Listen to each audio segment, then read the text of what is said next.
Okay, folks, we're going to go ahead and get started with the question-answer part of it. Of course, anytime you need to get up, just feel free that you want to do that. I'm going to take a moment to introduce our panelists, an esteemed group of individuals, if I must say. First, I want to introduce Judith Bice in the middle here. Judith was born and raised in Richmond, Virginia. She attended college in North Carolina. I'm hoping it was Judith. Sorry. Okay, well, too bad. Before completing her Bachelor of Arts in Education at the University of Richmond and receiving a Master's of Music from VCU. She has enjoyed a dual career as an educator and a musician. Her first novel, Hey White Girl, is inspired by her own busing experience, her observations as a classroom teacher, and her growing awareness of what it means to be white. Sarah Nyberg, here on the end, will be graduating with honors in May from the Masters of Social Work program at Virginia Commonwealth University. Currently, Nyberg is completing her field placement at International Rescue Committee in their intensive case management program. Additionally, she is a research assistant focusing on family dynamics and stressors. Prior to VCU, Sarah served in the Peace Corps for 2 years as a public health educator in Guinea, West Africa. As a career path, Sarah plans on completing her clinical therapy licensure after graduation with a focus on providing culturally adapted mental health care and psychological first aid in refugee resettlement and crisis settings, both in the United States and abroad. And Charm Bullard, at the very end, is the Senior Advisor to the C.E.O. at the Virginia Center for Inclusive Communities, an organization that works with schools, businesses, and communities to achieve success through inclusion. In her role, she designs and facilitates educational programs on diversity, equity, and inclusion for institutions across Virginia. Charm particularly specializes in VCIC's workplace and community programs. Since joining VCIC, which is the Virginia Virginia Center for Inclusive Communities, that's hard long to say, in 2016, she had the opportunity to conduct over 400 workshops across the Commonwealth of Virginia. Prior to joining VCIC, Charm spent 11 years working in various student affairs roles on collegiate campuses throughout the Southeast. It was during that time that she found her passion for encouraging and supporting diversity and inclusion. One accomplishment she is particularly proud of is the founding of the Connecting Women of Color Conference at the University of Richmond, which was featured in Women of Higher Education and Essence magazines. Charm received her bachelor's degree in English from Lander University and her master's degree in education with an emphasis on college student affairs administration from the University of Georgia. Now, I have a few questions that I am going to present to these scholars, and they're going to reply as they feel led. Everyone may not reply, but they are certainly welcome to. So thank you all for being here. We really appreciate it. First question. What three feelings come up when you hear the word racism? Go for it. Just speak to the mic so we can all get your wisdom. All right, let's give it a try. So good evening. Glad to see everybody here. I'll kick us off. Mine is fairly quick, my response to this. First of all, I think the response is informed by your identity. I'm a black woman. I'm from the Deep South. The three words that come to my mind are fear, anxiety, and hope, right? So there's real legitimate fear around being in the wrong place, or really not the wrong place, just being anywhere, and not being treated well. There's anxiety connected with that. I love black men. I've seen them be mistreated because of their race, body type, things like that. And the hope, I think, is connected to the work that I do, right? Hoping that even in the capital of the Confederacy, that we can figure out ways to find ways to, I think, reconcile, right?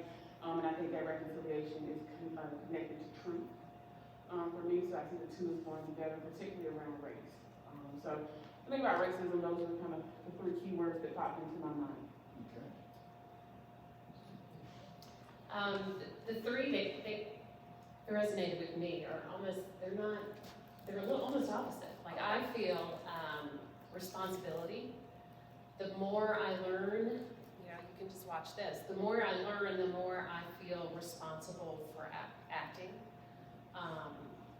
I also feel self-conscious, especially since I've written a book that is about race. I feel like I need to be very careful about how I word things, how I say things, how I use vocabulary, and that I know my history, which I think is something that we're all relearning with as we delve into the history of racism, history of slavery.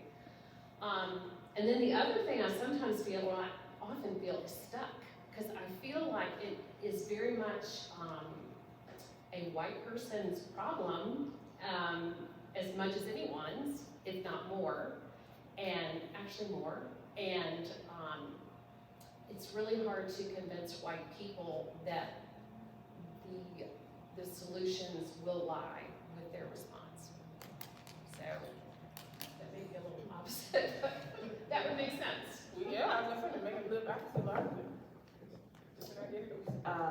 For me, when I think about it, I had a couple of different answers on here actually, but after watching this film again, institutionalization is, it's not really a feeling, but it's just this long history of a situation that is so deeply embedded into our society. Frustration, also the fact that for some reason in 2022, this is still even a conversation that needs to be had about equality. And embarrassment. I don't really even need to say why. I think that it's embarrassing that after 150 years since slavery ended, we're still having to convince people that these things matter. So. And that kind of segues into my next question. Why should I, or anybody in this room, why should we care about racism? I can go. I think the question isn't why should you care. The question should be, why are those out there who don't? And why do they never care? And I think the other thing is, how do we break the cycle of apathy within our society? I think that's such a surface level question, and I think, there's this huge apathy and lacking of wanting to confront racism because of the privilege of being able to be ignorant about it. I think the thing to do instead is try to convince those who don't care to care by showing films like this. So. Do you all think it will ever go away? I have a thought. When I thought about this question, I keep looking at the difference between racism and prejudice. I think white people can experience prejudice, but by the definition of racism, I don't think white people can experience racism, because racism involves one group of people are holding power over another. And in our society now, that is the white people, the white supremacy part.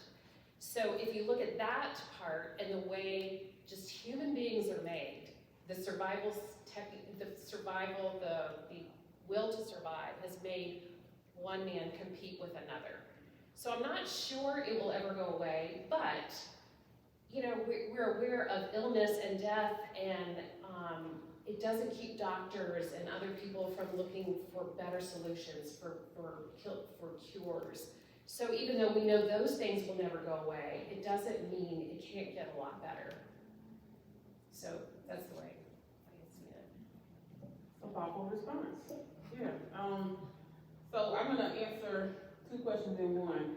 So why should I care about racism? I think, and I forgot your name, I'm sorry, Sarah, it's structural. It's in everything. That's why we should care.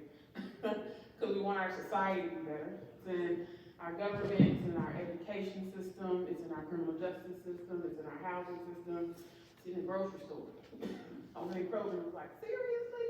Right? I see it everywhere because I do this work. So it's everywhere. And so that's probably why we should care, because we want to be better, right? Not just for ourselves, for the generations that come after us. So this question I thought was an interesting one about racism going away. Now personally, I'm Baptist and I'm Black, so I think I'm hilarious. So I was like, well, let's go away when I get to heaven. I shout off that, hallelujah. So I think you made good points. I don't think that it will necessarily go away. I do believe that it can get better, we can learn. I think that if I didn't, I wouldn't be doing this work, right? I think it would be really kind of self-defeating that way. But I think if we still have human beings walking around here, and if we think about the history of the United States and the country and the world, gosh, just looking around, so much there to unpack. Will it go away? We can hope, we can dream. Will I see it go away? I don't know, probably not. But I hope to see the evolution, right, of our society, of us as a people, as the United States, that type of thing. Okay. That was an awesome answer. I think kind of going off of that, it's really interesting. It took me a long time to think of an answer to this question, because the optimist in me wanted to say, yes, of course, we're all going to make a difference in this world and do something really big and end racism. But when I was in Peace Corps, when I was living overseas, one of the things that always struck me was that I was given a seat at the table because of the color of my skin. Women were never given a seat at the table if they were a part of the society, but I was constantly told that the color of my skin made me superior enough to have a seat at the table.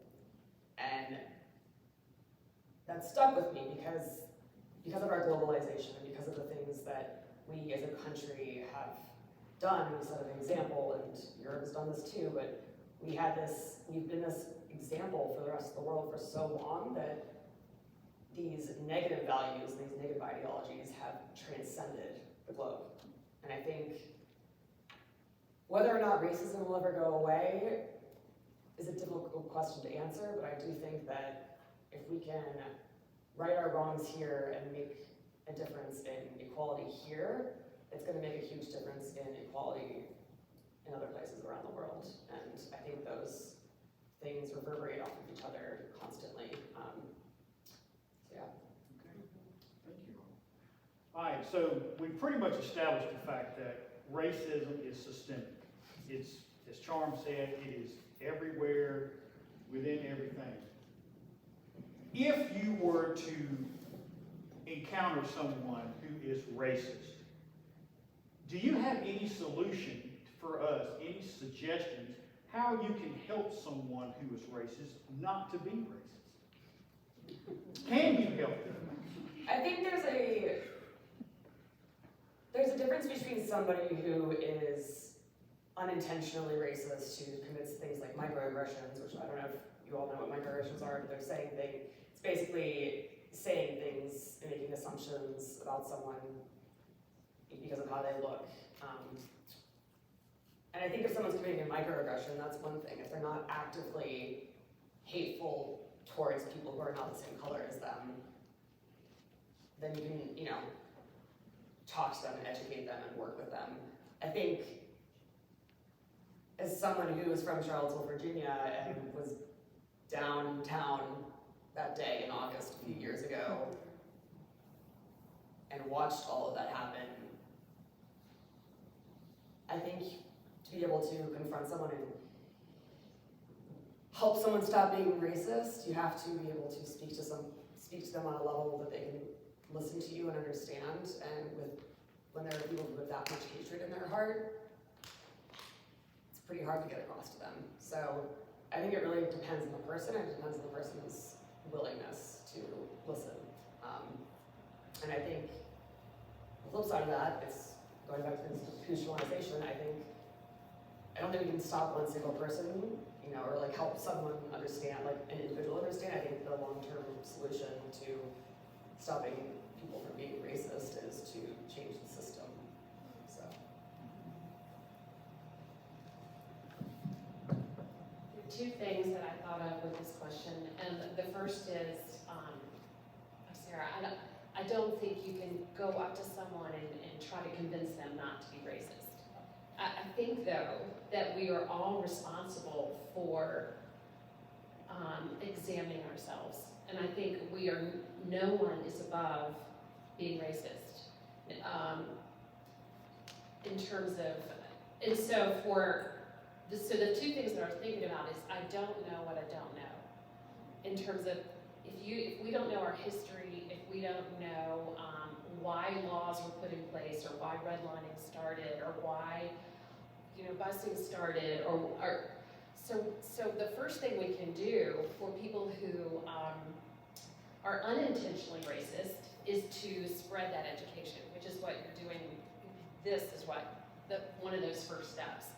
You know, there's tons to read, there's tons to listen to, there are podcasts. If you're not a reader, you know, you can follow, you know, Humans of New York on Instagram or something. There are things that you can do to just get it seeped into your awareness. And I think, like Charm was talking about, she's aware because she's Black, she has to face more than what I've had to face. But she's educated herself in noticing these things and where they are. I think white people have had the privilege of not having to think about it. So I think that's the first thing that we have to take online, is it's our responsibility to think about it and learn about it. And the second thing that always comes to mind is the magic happens in the individual relationships.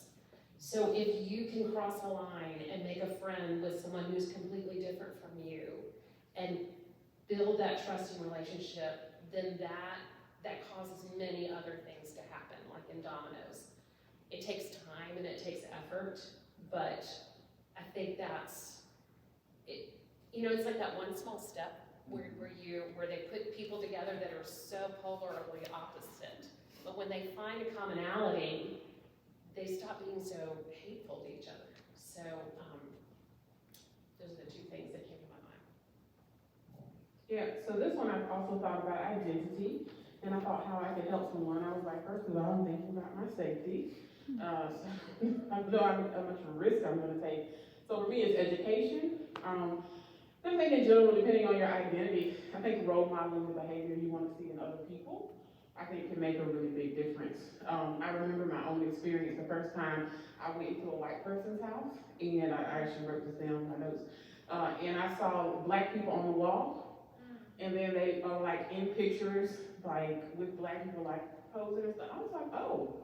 It was like, I had never experienced that before, so I had been to many different white people's houses, but I had not actually seen representation. Isn't that interesting though? Right, like in a white person's house before. And so for me, something switched in my mind. I was like, so maybe this is somebody who really does think about race differently. So for me, it was a sign, and I started like accepting dinner invitations. I had just moved to Richmond, and I would be looking at people's pictures. Am I really welcome here? Right, like, so I think that the way we tell our stories, like, right, how we show up in spaces, how we decorate our homes, right, like who we're spending time with. Your real friends come over for dinner, right? Right? I mean, like maybe not in COVID, you know, but right, like before COVID. You know, your community, people that you really value, are people that you spend time with. So I said all that to say, I think that that's a sign for me, right, about I was welcome in that space. So I would say role model, right, the behavior that you want to see in others. And if you're serious about race and being anti-racist, then figure out ways to really engage in a thoughtful way that doesn't tokenize other people, right? Like you don't want to be that person that's trying to get Black people or other people of color to explain things to you. That's annoying for some Black people, not all. Some Black people are cool with it. But consider like, what does it look like, right? to have authentic relationships and relationships where, you know, we can both kind of show up and be our authentic selves and really value each other. I think to go off of that as well, you made a really good point that it should not be the burden of a person of color to have to continually explain these things and like explain why they feel this way and why they feel a certain way about the way they're being treated. I think, you know, one of like my responsibility is to be an ally and to be able to explain why people shouldn't say things or do or act a certain way. And I think for so long we just tried to push the issue under the rug. And so yeah, I thought that was. Yeah, and I think you made a good point, Sarah, about the different levels, I won't say different levels, maybe the different kinds of racism. You know, I grew up in a, I mean, you probably want to know this from my accent, but I grew up in the South. And I grew up in a small town in North Carolina, and I was surrounded by fervent racism. I mean, I actually saw Klan meetings happening through the woods from where I live. And I said, those are racist, you know, but at the same time, you know, I would go around and say, I'm not racist, I have black friends, you know, or somebody would tell a joke of off color, and I would laugh. You know, there were times when I was being racist and would never have called myself racist. Let me tell you this, how about if you hear what is wrong with someone's comment when they say, oh, I don't see color.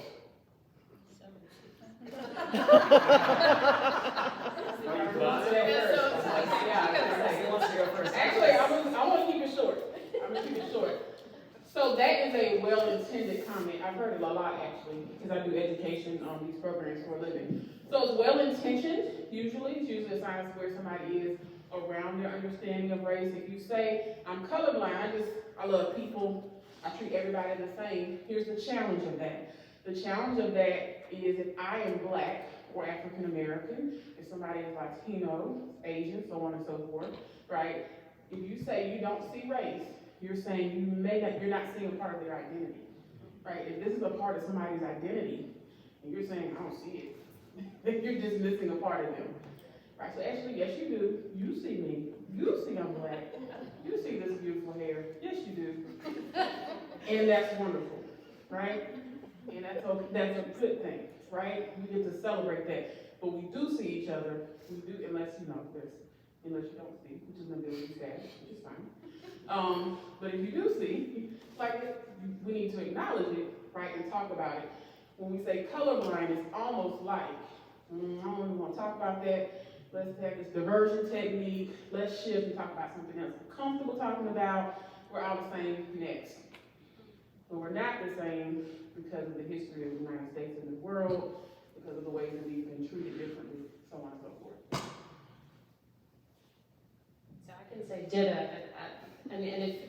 And I think when a white person says it, it's, I think often white people don't see themselves as a race. They just see there's being white, and then there are all the other races. So, I think white people are talking. yeah, in lots of different ways. So you're not only saying you don't see color, that means you don't see all the struggle. You don't. It's what you were saying. I would like to say there is a story I've heard of a first grade teacher who, when she gets her students the very beginning of the year, and they're doing their self-portraits, she has all these different colors of paint for their skin color. And they get to go to her, and the very first day of school, or first week of school, they figure out the combination of the colors that match their skin tone. So the kids know that they're either 2 parts cinnamon, 1 part vanilla, 3 part, or somebody's 2 parts coffee and 1 part this. And they're all so proud that they have their own formula. And it's such a positive way to see for children to identify everybody's color. Everybody has a color. They're all a little different. And then they will identify each other that way. Oh, that's the one who's, 2 parts mocha and 3 parts something. So it's kind of cool.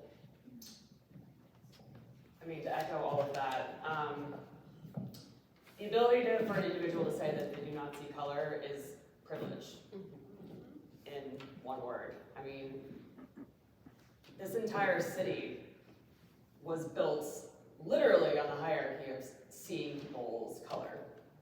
And I think about that a lot, and I think about, you know, not only is that oppressive to say that you don't see someone's color, but it's basically, as you said, like ignoring the last 1,000 years. I mean, I think instead we need to be willing to see color and be willing to understand that a person's color of skin not only is beautiful and makes them unique and makes them who they are, but for me to say, like, I think white people are probably the only people who can look around and say, like, oh, I didn't see color. Because it's a privilege to be able to not see it. I mean, It gives away power. yeah, and I think for me, anytime I hear that, I have this thought in my head of, how am I gonna explain this to this person who is right in front of me? Because I don't know, I think about it a lot. I think about people say that in a way to just avoid confronting it, so. You know, I was in a conversation, if you want to call it that, not long ago with this gentleman who had a very different opinion than I did. And he made the comment that, I can't remember how he phrased it, but basically he said, well, black people are racist too. And I know that's not on the script there, but I just thought of that. How would you respond to that? No. I think kind of going on what you said, that there is a difference between prejudice and racism. And prejudice, everyone can be prejudiced. It's, you know, prejudicism is the ability to judge someone else for something. Racism implies that you see the person you're looking at as lesser. It's the same reason that sexism is sexism. You can't be sexist towards a male because if they're the hierarchy in society. I think that, like, that's something that people need to understand. I think that that's something that definitely needs to be taught in schools. So yeah, that would be my response. But. Yeah, I think you answered it well. I think that someone who is the targeted population, so any person that identifies as a person of color, a black person, a Latino person, Asian person, so on and so forth, they can't be racist in that context of they're the oppressed, right? So you could have prejudice, which is prejudging. We can have stereotypes. I'm going to blow your mind on this one. A stereotype is not untrue. You didn't think I'd say that? A stereotype is not untrue because it's based on your lived experience, but it is just a part of the story, right? That's not the entire story. So your neighbor that is a part of that group, yes, they get on your nerves, but everybody, right? That's the example I use, but everybody who's a part of that group isn't like that, right? Or that person or whomever that annoys you from that group, right? So I think it's kind of a terminology thing. Sometimes people get confused, right? I've heard all kinds of stuff. And they're like, whoo. So I do think people get terminologies confused and stuff like that, but actually legitimately, yeah, no. A person from the targeted population can actually be racist. Based on sheer definition academically. I'm glad y'all validated my response. I was going to add a few more words in there, but that's perfect. So thank you for that. The last question I want to ask you from here, and then we're going to take some questions from the audience, is if you could project a hope on future generations regarding racism, what would you hope future generations understand about race?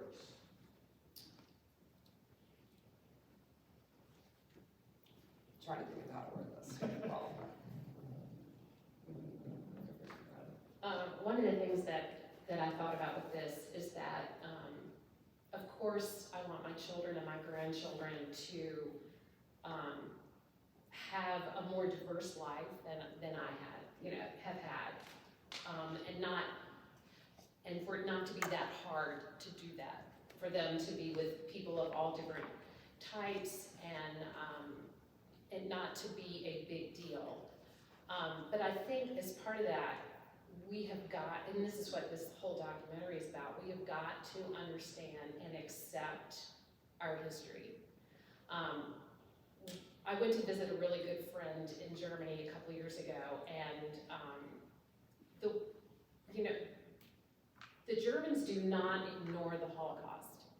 There are these brass plaques in front of homes that have the names of Jews who were taken out of that home, when they were taken, where they died. And the German, I don't know, I can't ever remember any German words, but the translation is stumbling block. So when you're walking down the street, you see them, you step on them, and you're always reminded. But that's their history that they have confronted and accepted and are trying to move past. So I think that the first part of moving into a hopefully less racist society is to accept our history, to not say, oh, my family didn't own slaves, to understand the whole systemic thing, and to that's what I wish for my kids. I was gonna say something, that was very well said. So there's this great book out there called Guns, Germs, and Steel by Jared Diamond that dives very deeply into society and how we've kind of ended up at this point, going back to like Neanderthal era all the way to now, and like human migration. And he talks very, very deeply about how certain places in the world where people migrated to, their skin color changed based on the equator and people's exposure to the sun and what they were, adapting to. And I think that is probably the most important thing out of all of this, to understand that a person's skin color is literally the amount of melanin and pigmentation is in their skin, and that's it. Does not, I think when you look back, when we started to globalize, when we started, slave trade and everything else, I think people need to understand that racism truly only began when you started having people of those different skin pigmentations interact with each other. And I also think about how in ancient Greece, they had slaves in ancient Greece. There's slaves in Africa before modern times, and those people, because they all share the same skin color, could run away to a different part of the country or a different place and blend in. And what we've effectively done over the last 2 centuries, with the United States being the key to all of this, is turned race into an actual thing. It never was. And I think that's something that needs to be taught in schools. I think it needs to be recognized, and I think people need to understand that this was built by us.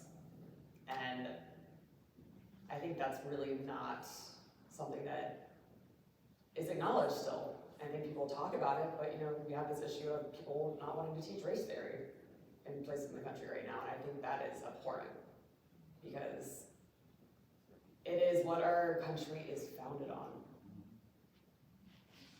So. And mine will be quick. I think, actually both of you said it in some way. What I wrote in my notes was systems versus symptoms. So I hope that future generations recognize and understand that if we're going to address race, that we have to address and unpack and dismantle systems, and not consistently address symptoms. I think that for a long time, we put Band-Aids on stuff, and we address symptoms, like you have a cold, you can address a symptom by, taking some Tylenol or drinking orange juice, as the old folks would say, right? But the actual system is what has to be dismantled, and that actually takes some real work, right? That's about policies, procedures, that's about lawmaking, so on and so forth. So I hope future generations don't spend a lot of time on symptoms. That does matter. People do have to have safe housing, so on and so forth, but I hope they spend more time on systems. Okay, so we're going to take some questions from the audience, and if you just raise your hand, I'm going to come to you with a mic, just to let you know we are recording this. You're not going to be on video, but we're recording it, just to let you know that. And I'll come to you with a mic, and you can ask your question. And if you want to direct it to an individual, please do so, and if you want to just direct it to the whole panel, you can do that as well. Does anybody have a question?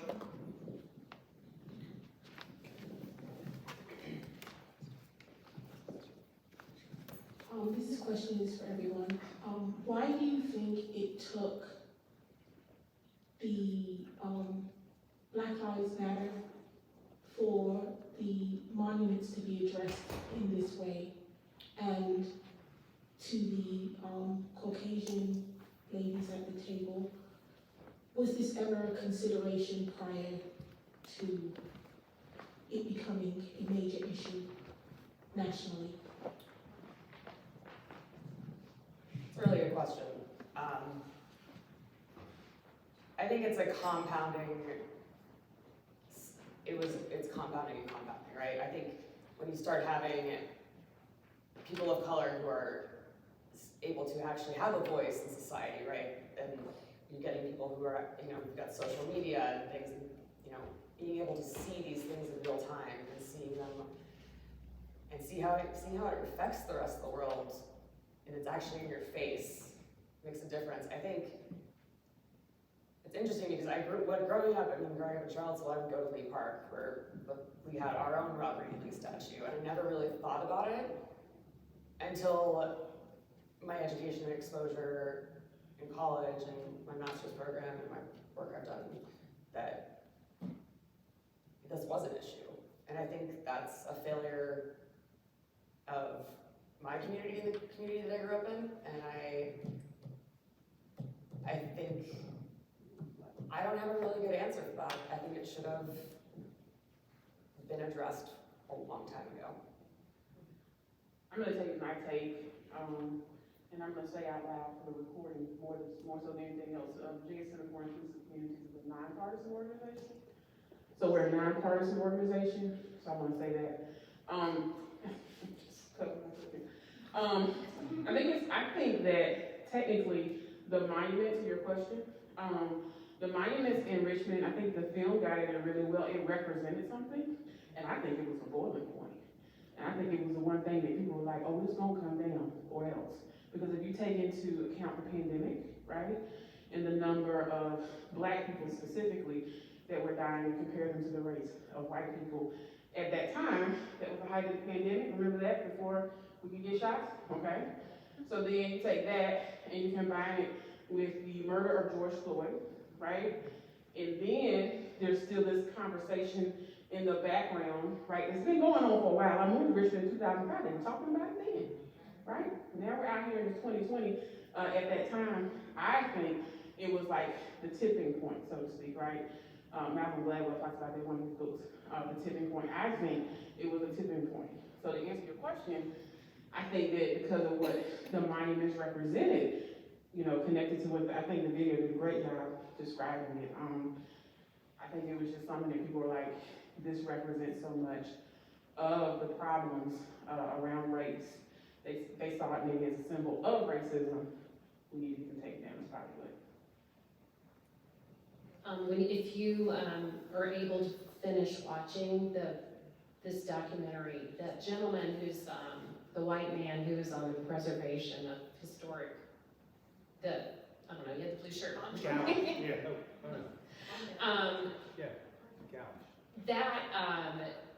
That was so representative of how many white people have been raised. Like, it's just pretty.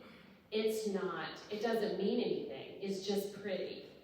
And it's taken, and I will say, there have been discussions among people my age that are like, I don't see why they couldn't just put another plaque beside it. Totally not understanding, maybe not knowing this history. So, education. or refusing to. Or I can tell you, I grew up here in Richmond, and this, I didn't know a lot. I've had to do so much of my own personal research to understand how Richmond is the way it is. Because in the white neighborhood, you're never gonna hear these kinds of stories being told. Because, and I taught in an inner city school, and when I stopped teaching there, I realized that if I never made the effort to get out of my neighborhood, I could stop thinking about these things. And it would just go away because I'm white, and I didn't have to. So I think the people that had the power, that was their train of thought. And it took an episode to make it the tipping point. I think also to add on to that, apologize, this is a little political, but if you look at the amount of hatred and people who felt comfortable coming out and saying terrible things during our last presidential era, I think that added fuel to a fire that was slowly burning. And I think that coming out of the woodwork and people finally feeling, people who quote unquote felt disenfranchised, coming out and feeling comfortable saying things publicly is what, caused this eruption. So. Did that answer your question? Anybody else? Next.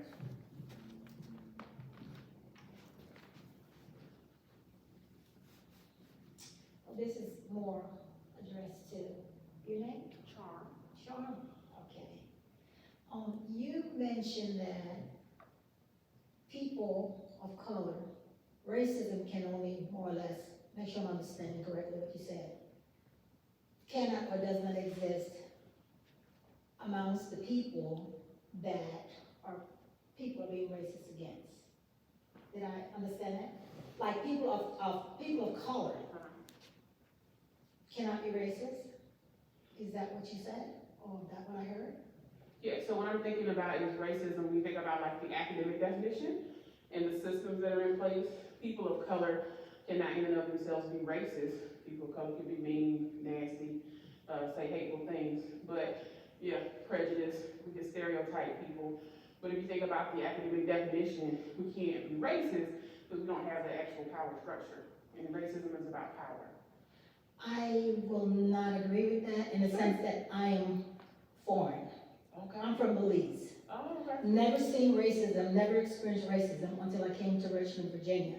And most racism that I have faced since I've been here is not from whites. It's actually from people, African American people. Okay.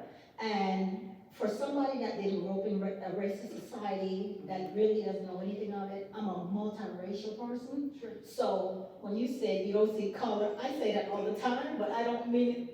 When you explained it, it kind of like gave me a different perspective. But when I say that, it's because I didn't see people divided. So when I see people, I see you as I see me. But my experience in Richmond, and I've lived in 10 states. Wow.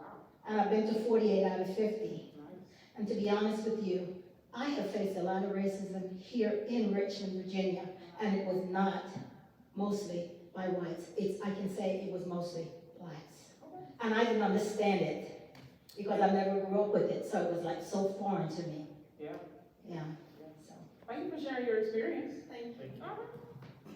Anybody else? Comments, questions?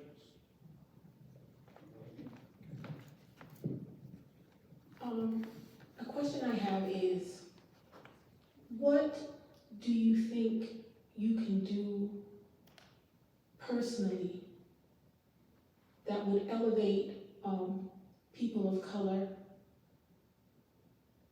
without you being offended by my question to your own personal detriment?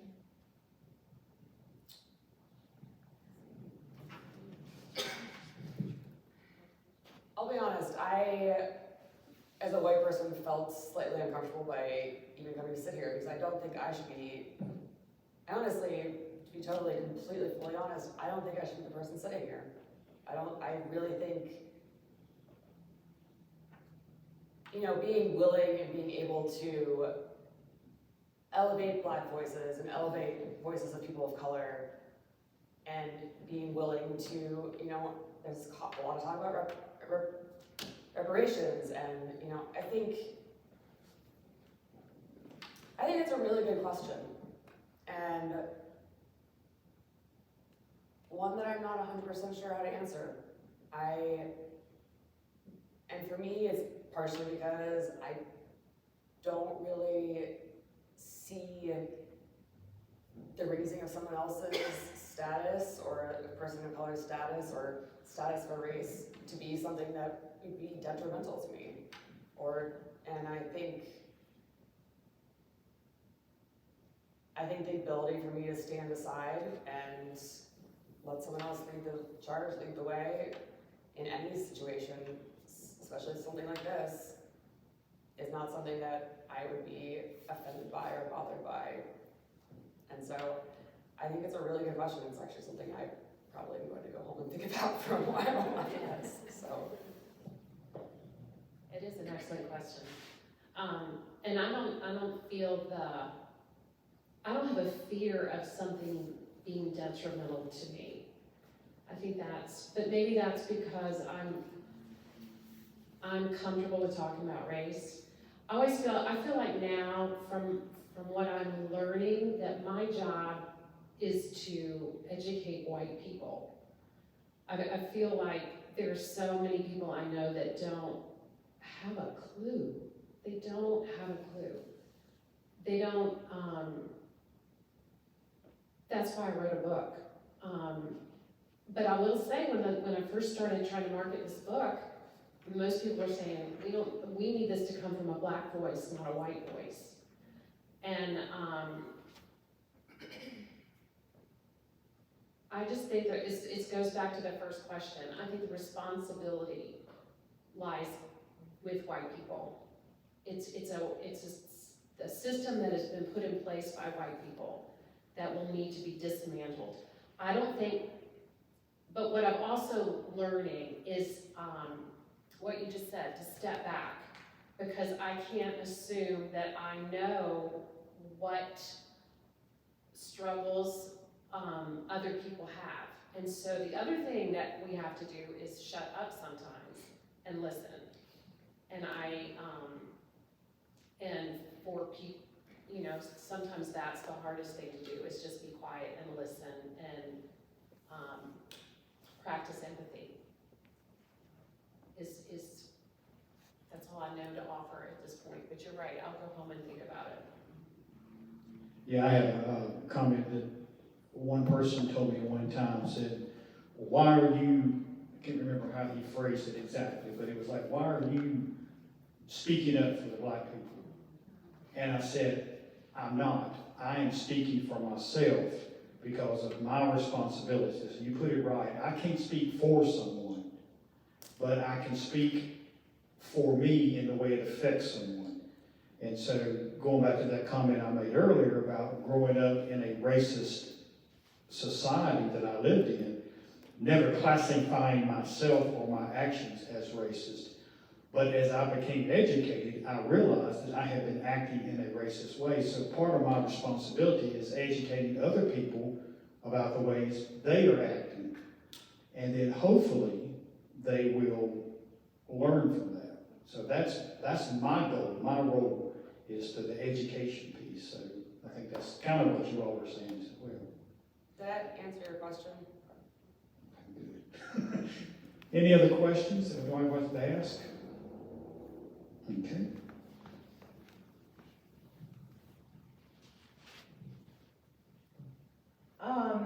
So we have kind of tried to keep politics out of this, but so much of the movie was about politics, and I'm very political, so I can't ask a question and not bring it up. I think the United States has been, we're so young, we have such a short history. We have been lucky that we haven't experienced some of the unsettled government and wars that around the globe have, where a government can come into power that will purposefully suppress, oppress, wipe out a whole race, religion, class that they want wiped out. And obviously, the United States has a long history of that too, and I think it's more systemic, like an autoimmune disorder, housing and healthcare and shortened lifespans for people of color, a lack of access to clean water, the hotter parts of the city where their housing are. It's all political, it all is. What scares me is I feel like, and this may be me speaking from a very place of privilege, I feel like in the past couple of decades, we've arrived at a point where in the United States, people are openly willing to celebrate suppressing and oppressing. It's not the polite conversation over the fence with the neighbor who they know talks like them and thinks like them. But now we have politicians who are getting elected, who speak in these scary, scary ways. What is it gonna take to not let those people come to power? Whoa. Well, I was just watching. Hello, I think it's gonna take a generational, like, confronting the institutions, confronting the system, being willing to step back and elevate those voices of people of color. And I think part of what we're seeing, and I think it's what scares a lot of the people who are currently in power, is even now, like, the younger generation is coming in and has different ideas and these different thoughts. And I think, I had a friend who told me that, this is all, it's like a ladder. We need to just keep forcing and pushing to move things into a better direction, and we need to make it so that in schools and education systems for kindergartners and first graders all the way up through their senior year of high school and into college, that they understand all of these systems and these ideologies and why things are the way they are or were and have been, and why that's not fair. And I think there's no easy solution, but I think at some point we are going to look back at this time and realize how messed up the last 5 years have been. That's my personal thought on it. So thank you for your question and the history lesson, right? That's nice. Which I appreciate, no sarcasm. I think legitimately people with power, everyday people, are gonna have to give up their power, their privilege, their access, in ways that make them feel uncomfortable, which I call the rub. When more people do that, then I think these big power structures that are doing the things that you described will shift and change. But until there's a mass movement of everyday people who will be uncomfortable and who will say, I really shouldn't do that. I really shouldn't shop there. I really shouldn't say this, I really shouldn't buy that. You know what I mean? Until that happens, right? Because I think sometimes we go along to get along, as my mother would say, and we won't actually rock the boat, so to speak. So I think it would be a whole group of people, I'm hoping, my idea in my brain is like a grassroots thing. If that happens, then there'll be that shift. But if that doesn't happen, right, if it doesn't come from the masses, right, and people who hold this individual power, and they can collectively get together and have power, it probably won't. And I think that was a better answer to your question than either of us gave. Honestly, I think it is being willing to, give up our ability to do certain things in order to find them. So I think that answered your question beautifully, honestly. And this is kind of a bad example, but it's because it's based on slavery. But I remember when I was in Egypt and I went to the pyramids, and the guy was telling us about the pyramids, how they got built. Because these are huge, massive structures and just overwhelming. And I remember the guy saying these thousands and thousands and thousands of people were building these things. I mean, you had people, some people were just making little chips of stone to make it square. others were hauling, others were doing the big work, but most of the work was done by the chiselers who were taking these hunks of rock and making them into squares so they would all fit together.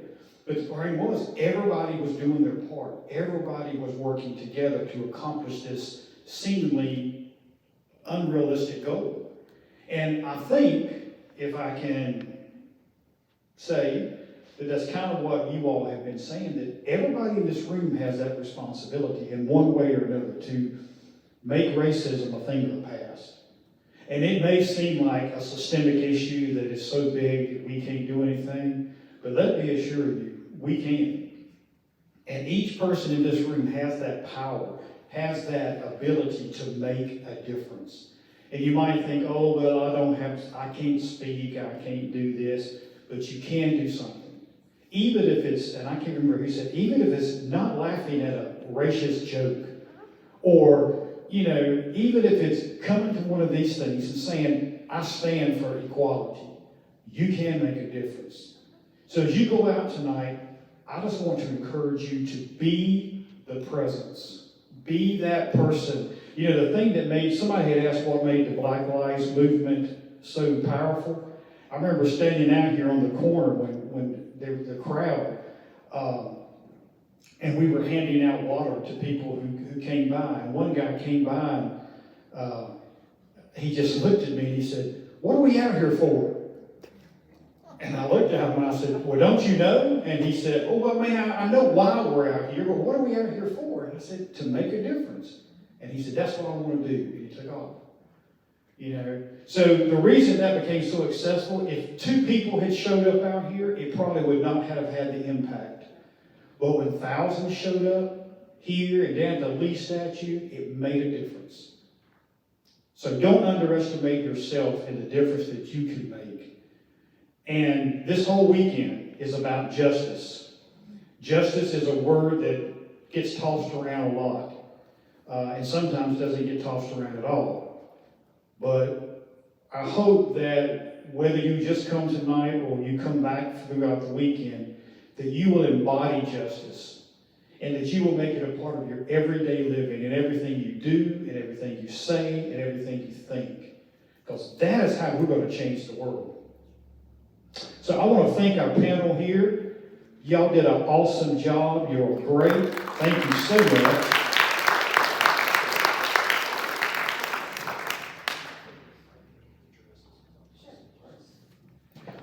Thank you all for coming. Again, I hope you will make it a point to come back. The next film is at 1 o'clock tomorrow, and it's on poverty. We'll be showing the movie Heard, H-E-A-R-D. It's a film that was, again, made right here in Richmond by actually a gentleman who used to be a minister here, and then he retired and he started this production company. And his first movie was Heard, and it has been a blockbuster. It's gotten all kinds of awards, and it's about 4 families or 4 individuals who grew up in public housing and how they were, again, suppressed by a systemic issue of racism, poverty, and several other things, but how they now have broken through that barrier and are making a difference in their neighborhood. So I look forward to seeing you tomorrow. Thank you so much for coming, and have a safe trip home. Good night.